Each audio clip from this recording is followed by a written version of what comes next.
بسم الله الرحمن الرحيم. اللهم صل وسلم على محمد وعلى ال محمد. هتعملي ايه النهارده يا رشروشه يا رشروشه؟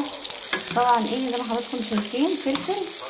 اول حاجه بعملها ايه، بروح عاملاه بالسكينه كده من الجنب كده مش من فوق، عشان ايه ما يعملش فرقعات او الكلام ده. تمام.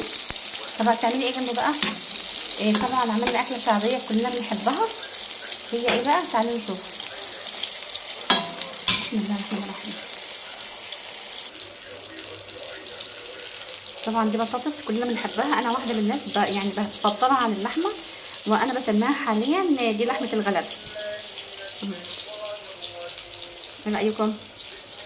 اكله جميله جدا. وطبعا كان عندي طماطم مفيش خضره، فعملت البطاطس السلطه عفوا بفلفل وطماطم وحته ايه بنجره يعني.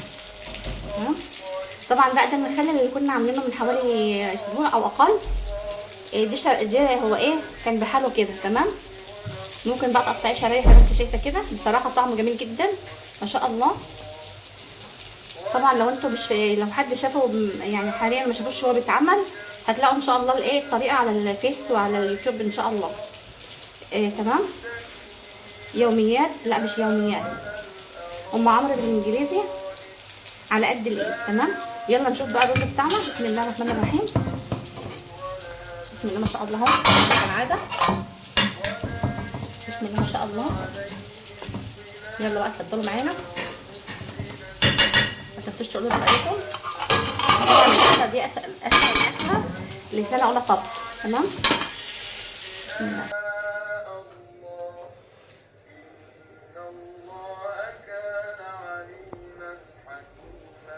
طبعا ده كده خلاص. بسم الله. رشه ملح صغيره،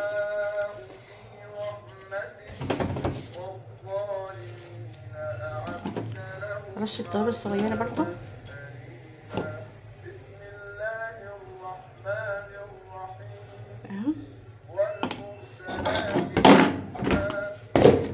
طبعا بقى تنفع عيش، ممكن تاكلي بعيش.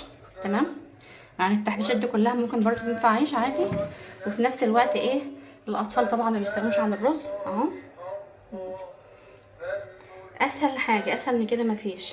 سلقت البطاطس وحمرتها شويه توابل وشويه سلطه، وعندي كام قرن فلفل عملتهم اهو. والف هنا وشفا.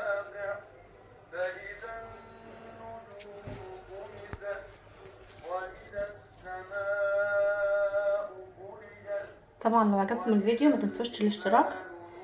طبعا واكيد رايكم يهمني. في امان الله، مع فيديو جديد ان شاء الله.